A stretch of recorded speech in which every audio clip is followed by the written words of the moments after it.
Hey, what's up guys? Welcome to my channel. I'm David, and for today's video, I'm going to tell you my whole first year college experience in taking computer science. So this is to give you an idea on what subjects I took or ano bang ginawa ko para makasurvive ng first year. Ito, backstory muna tayo. Sa FE Alabang, Trisem kami. And yung nag-quarantine, yun yung term break namin before third term. So parang never na namin experience yung third term namin, first year, third term namin. And nung nag-enroll ako last month, sabi, second year na daw. Nakalagay doon second year na ako. So technically, ayun, tapos ko na yung first year. And second year na ako this August 24. This video is gonna have 3 parts. First, yung before college experience, like, anong ginawa ko para malis yung takot ko, or anong ginawa ko to adjust, and stuff like that. Pangalawa, yung breakdown of subjects. Dito naman, yung full detailed explanation ng mga subjects na kinuha ko nung first year. And pangatlo, yung mga tips na mga mabibigay ko for incoming CS students. So, huwag natin patagalin pa. I know this video is one of the most requested videos on my channel. And yeah, let's get started!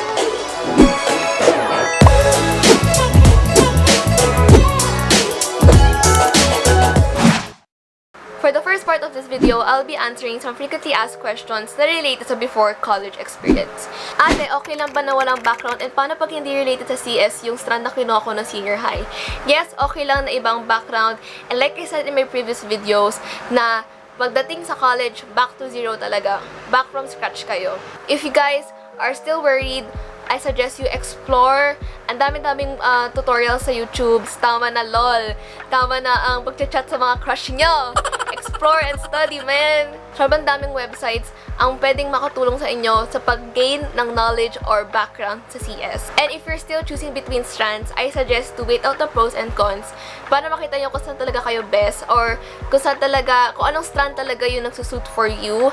Kasi like I said, yung mga strands sa senior high, it has different set of advantages for different college degrees. How will I know if computer science is for me? So, ang ginawa ko noon, nung nag-hesitate pa ako mag-computer science, is I tried to look for inspiration talaga. So, nanood ako ng mga videos, nanood ako ng mga YouTubers na computer science din, naghanap ako ng mga role models that I can look up to, and then I also tried imagining myself working in a tech industry, or working or having a job na CS related, and yeah, nakita ko naman na nag-enjoy ako, na-imagine ko nag-enjoy ako. So, yun, kinuha ko yung CS. Ate, gusto ko naman talaga CS pero natatakot ako. What should I do? I feel you and I understand you. Na-feel ko din yan before college. My advice for you is to take that leap of faith. Kung 100% sure ka na sa computer science, just go for it. Be confident, believe in yourself, and yun, take computer science. Kasi pag ibang course yung kinuha mo, in the back of your mind, lagi mo maiisip na, what if computer science yung kinuha ko? What if tinuloy ko nga yun? What if ganyan? What if ganun? So, mababother ka lang. Kahit ngayon naman, takot pa rin ako kasi I'll never know what the future holds. Pero, iniisip ko na lang na whatever problem I'll encounter, mapaakad man yan or mapaibang stuff, one at a time talaga. Huwag ka na matakot. Huwag mo na pangunahan sarili mo. Wala pa nga eh. Mali mo, ma-enjoy mo, diba? So yeah, take that leap of faith. Okay? Kayang-kaya mo yan. So, ang gagawin ko dito, yung general subjects, brief explanation lang. Tapos yung mga major subjects ko naman, yun yung full detailed explanations. I also have my notes over here. Nakuha ko na siya. Ito yung mga reviewers ko nun. Ayan, sa mga iba't ibang subjects. So, ito yung reviewers ko nung first term. And for those people who are asking for it, sorry, hindi ko siya mabibigay kasi ang sobrang dami nito para ma-scan ko. Sobrang, hindi ko siya kaya, like, isa-isang ipicturean, and I am so sorry about that. But I'm going to show you, don't worry. So, start tayo sa first year, first term. So, sa first year, first term, isa sa mga subjects ko dun yung Science, Technology, Society, or in short, STS. Ang tanda ko sa STS, it's all about civilization, mga contribution ng iba't ibang scientists, and basically kung paano nag-work yung tatlong field na yon into making a world a better place. So, yun. For the second subject, I have Readings in Philippine History. Readings in Philippine History, para siyang college version ng HECASI. It's all about the Philippine history, basically. Wait lang. Ito yung reviewer ko. Pakita ko sa inyo. Ito naman pangit ng sulat ko. Ito ba? Anyways. So, nakalagay sa reviewer ko, nandito yung mga tukol sa Intramuros, Gobernador Silio, nandito sila Andres Bonifacio, Emilio Jacinto, yung mga ganon. Yeah, so yun yung readings in Philippine history. Another one is PE. Yung PE namin before, hindi siya like sa covered court or sa labas kami ng FEU.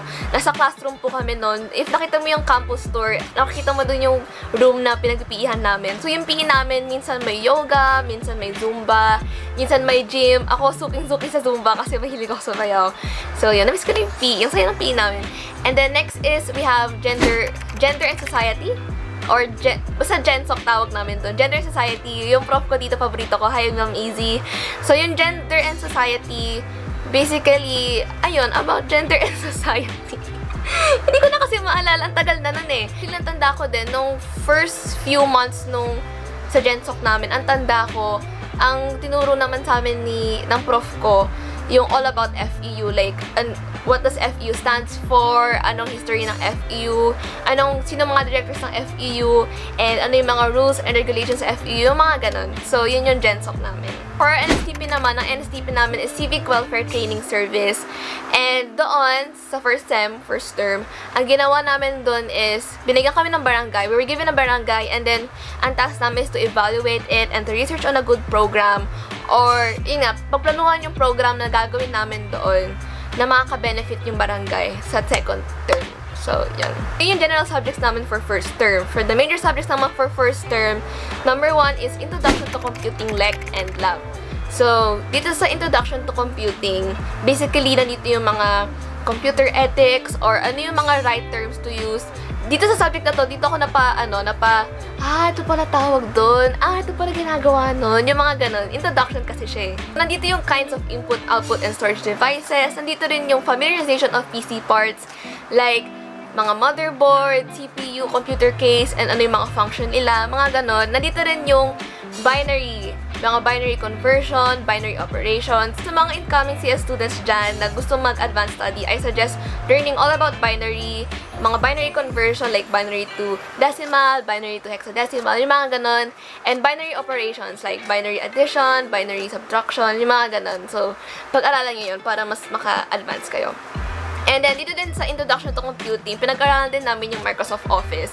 Like, sa laboratory, required kami gumawa ng PowerPoint na may gumagalaw na bike, o kaya Excel na parang mga grading sheets. And sa Word, parang tawag dito? Pinakorek kami, nag-check kami ng errors ng isang Word document as pinaltan namin. Yan naman ang haba! Yun! Grabe, inaral ko to lahat. Ayan, mga binary notes ko yan. Yan, so, totoo na ngayon, guys. Nandito rin yung types of virus. And yung computer ethics na sinasabi ko, yun yung parang, okay, dapat di ka kumakain sa harap ng computer mo, yung mga ganun-ganun. And, yeah. So, yun yung ITC namin. For computer programming 1 naman, ang pinakasimula namin ng computer programming before the programming itself talaga is how to make a pseudocode or how to make a flowchart. Yun talaga yung sinimulan namin. So, ito yung first ever reviewer ko sa programming. Yan. Wait lang. Nandito yung mga terms, like, kunyari, programming, a multi-step process for creating a program. Computer program, list or sequence of instructions that tell a computer what to do. Hindi ko maintindihan handwriting ko. Tinuro din sa amin yung parts of a flowchart. So, ito yung mga flowcharts before. Yan. And then, tinuro din sa amin yung operators, like arithmetic operators, relational operators, yung mga logical operators, like not, and, or, yung mga ganito, guys. Yan. So, may encounter nyo to pag first year college na kayo sa CS. Yan. Yan. Nakita nyo ba? Yan. Ayaw mo po. Yan. Grabe. Nung tinuro sa amin to, ito yung first ever encounter ko ng pag-iisip na, okay, ito pala ang computer science. Okay. Ito yung first ever topic sa programming na super nahihirapan ako. Pero nung nag-practice ako na ng-practice at nung nakasanayan ko na siya kung paano, ayun, nadalian na lang ako. So, yan. Don't you worry, guys. Madali lang siya pag inaral mo talaga. So, after ng flowcharts, pseudocodes, and operators, eto na, nandito na yung introduction to C++. Now, C++, ayun yung tinuturo sa aming programming language pag first year. Computer programming 1, nandito yung as in super basic lang talaga, like looping, or how to declare a variable, or kinds of data types, or yung mga switch cases, kung paano ginagawa yun. O kaya yung mathematical functions, like ano gagamitin mong function, pag kukuha ka ng square root ng isang number, and etc. So, nung introduction to C++ namin, pinaka back to zero, like how to declare a variable, tapos nag-stop kami dun sa arrays. So, sa topic ng array kami nag-stop for first term. So, ang problems naman namin sa lab is, kunyari, how to make stars, or Christmas trees, or shapes, o kaya how to find the area, or tukol naman sa array. Yung mga hands-on activities namin, sobrang dami sa internet niyan, guys. I will link it down below, yung mga pinag-practicean ko nung first year, first term. Like, ito example problem nung first term namin. Write a pseudocode and draw a flowchart to convert the length in feet to centimeters. So, yun yung before programming part pa. And then, sa programming part naman, may mga, kunyari, make a calculator, o kaya use if else, o kaya parang dapat sa program na ito mapalabas mo yung name mo, yung mga ganun. Ganito yung itsura ng midterms or finals namin sa FEU. May parang, may shadean ka, tapos minsan, may mga problems na kailangan mo magsulat sa sa papel. Pakita ko lang yung seatwork ko before ng flowchart. Super daming mali. Tinan mo. Puro bilog. Ayan, first seatwork. So, first year, second term na tayo, guys, which is my last term. No? First year, kasi nga, di ako na-experience ng third term. So, ito yung mga subjects sa second term ko. So, number 1 is Specialized English Program. Dito sa subject na to, sobrang dami naman binasa. As in, super dami namin binasang articles and stuff. Dito kami natuto kung paano mag-annotate, or paano mag-summarize, or paano mag-paraphrase, o kaya paano namin ma-identify yung signal words and mga main text or main idea of an essay. O kaya, nandito rin, tinuro din sa amin yung types of fallacies like ad hominem, false analogy, appeal to authority, yung mga ganun. So, tungkol sa English. Second subject is personal and professional effectiveness. So, dito ang ginawa namin, ang tanda ko na lang, sorry miss, ang tanda ko na lang is gumawa kami ng budget plan. Sa PU2 naman, ang nagbago lang is may mga bago kaming program. So, hindi lang Zumba Yoga Gym, meron na rin pang core, meron na rin pang legs. And then, for NSTP2 naman, since naplanuhan na namin nung first term yung gagawin naming project sa isang barangay, sa NSTP2, doon na namin siya in-implement. And then, eto na, major subjects for second term. Number 1 is Introduction to Human-Computer Interaction. Ang tawag ko dito ay HCI. So, Human-Computer Interaction, it's all about design of computer technology and interaction between humans and computers. So, dito tinuro sa amin yung fields of HCI. Nandito din yung 8 golden rules ni Ben Shneiderman. And then, nandito din yung Norman's design and principles. Vision, seeing begins with the perception of light through the eye's lens. Tapos, nandito yung properties of light, like frequency, intensity. And nandito din yung mga emotions, emotional design. Like, kunyari, 8 basic emotions, anger, fear, disgust, ganyan. So, ang HCI, it's more on theories talaga ng human-computer interaction. So, for computer programming 2 naman, since sa first term, hanggang arrays lang kami, this second term naman is arrays hanggang object-oriented programming. And specifically, arrays, character and string manipulation, structures, pointers, file handling, and then lastly, object-oriented programming. Laboratories naman namin, yung activities doon, yung parang ina-apply namin yung mga natutunan namin sa lecture. So, kunyari, every lab, kunyari, ang topic namin sa lecture noon ay character and string manipulation. Ang gagawin naman namin sa lab ay tungkol naman dun sa topic na yun. Like, kunyari, reverse a string. This time, ang hands-on namin is more on, kunyari, making a receipt, o kaya student information database, o kaya employee payroll system. Ano na siya? More on real-life problems na siya. Hindi na siya yung parang how to make a Christmas tree, how to make stars. Share ko lang na super nahihirapan ako sa pointers talaga. Like, ayan, nag-drawing pa ako ng mga diagrams and stuff para lang mag-get siya. Nahirapan talaga ako sa pointer. And eto, nandito din yung, like what I said, yung character string manipulation. Like, kunyari, nandito yung str cut, str copy, yung mga magpapadali sa mga paggamit ng string and character in C++. Hindi siya nag-focus. Basta yan. Second term kami actually nag-start magkaroon ng math subjects, and I remember before second term, sobrang kinabahan ako kasi na, hala, may math na and stuff like that. So, nandito yung notes ko ng Math in the Modern World, pati Analytical Geometry with Calculus. So, mag-start tayo sa Math in the Modern World. So, sa Math in the Modern World, nandito yung mathematical patterns like symmetry, quadratic sequence, cubic sequence. Tinutunan din namin dito yung golden ratio. Tapos, eto, may, ano din kami, may truth tables din kami. I think this is like the basic of, discrete math. Kasi, eto yung mga, truth tables namin, like, yung may P, Q, TF, ayan, TF, T, TFF. Tapos, tinutunan din namin dito yung statistics, like level of measurements, like nominal, ordinal, interval, ratio. Topic din namin dito yung mga class width, tally, midpoint, mean, median, mode. Actually, yung dalawang math ko nung second term, sobrang nakatulong dito yung math ko nung STEM, nung senior high. Kasi STEM ako nung senior high. Sobrang laking advantage niya sa mga math subjects ko nung second term. And for analgem naman, tanda ko nung tignan ko yung subjects ko for second term, tapos nakita ko yung pangalan na yun. Imagine mo, analytical geometry with calculus. Sobrang kinabahan ako. The subject sounds so intimidating, pero ito lang talaga siya, guys. So, yung mga topics namin dito, it includes, like, kunyari, parts ng circle. Ayan. Like, kunyari, chord, radius, diameter, yung mga ganon. Tapos, nandito din yung mga parts ng triangle, like opposite, adjacent, hypotenuse. Nandito rin yung Pythagorean theorem. Nandito rin yung mga coordinates. So, napaka-basic pa lang. Nagulat ako kasi natutunan ko na to nung senior high. Topic din namin dito yung inclination and slope of a line. So, nandito yung yung parang tan, theta, straight lines, or first degree equations. Like yung general form, point slope form, slope intercept form, 2.4. Ayan, tinutunan namin lahat siya. Tapos, each form, may sinagutan kaming problem. Ayan.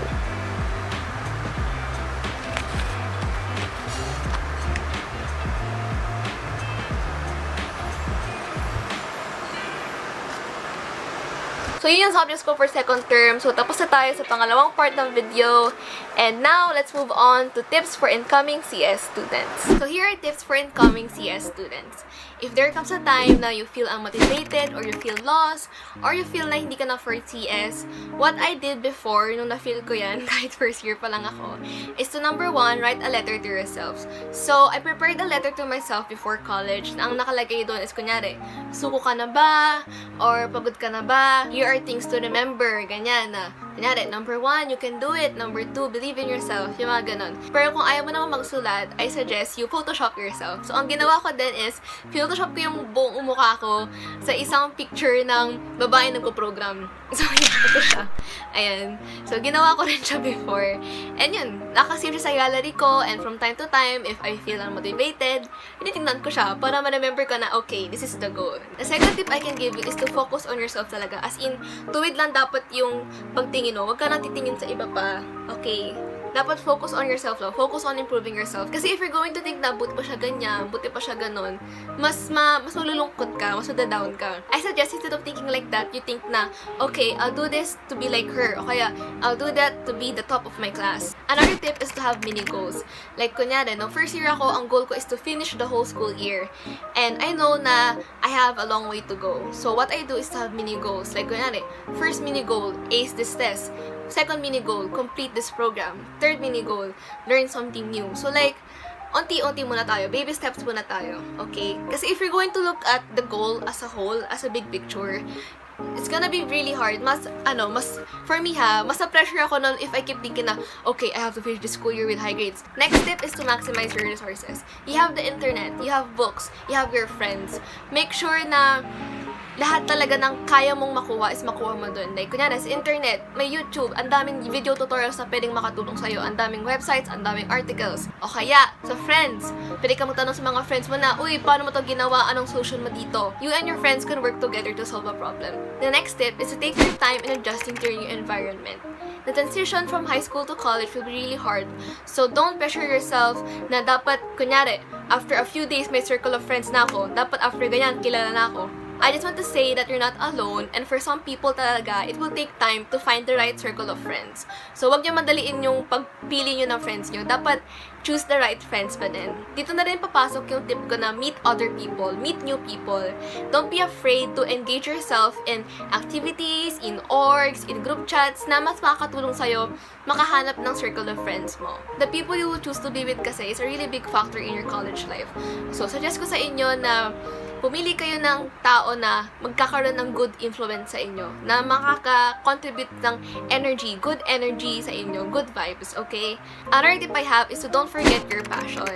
Have a little passion project, o kaya sumali kayo sa mga org, na kunyari, dance org, pag mahilig kayo sumayaw, sa choir, pag mahilig kayo kumanta, sa mga esports tournament, huwag yung kakalimutan yung mga interests nyo, yung mga talents nyo, yung mga hobbies nyo. Kasi, hindi naman pwede puro aral lang. All I can say is your hobbies, your interests, your talents, it will keep you going to your college years. Another tip I have for you is to reflect and pray. Have a day off and just reflect on your thoughts, reflect on your week. Isipin mo like, okay, ano yung mga problems na na-encounter ko during the week and paano ko siya na-solve? And if ever ma-encounter ko siya ulit, paano ko siya mas masasolve in a better way? Yung mga ganun. O kaya, what should I change within myself? What should I change within my environment? Yung mga ganun. And pray. Of course, don't forget God throughout the day.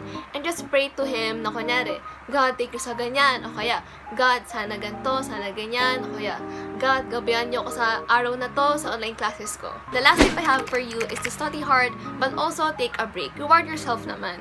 So, kunyari, you have a test coming up, and you really studied for it, and boom, na perfect mo.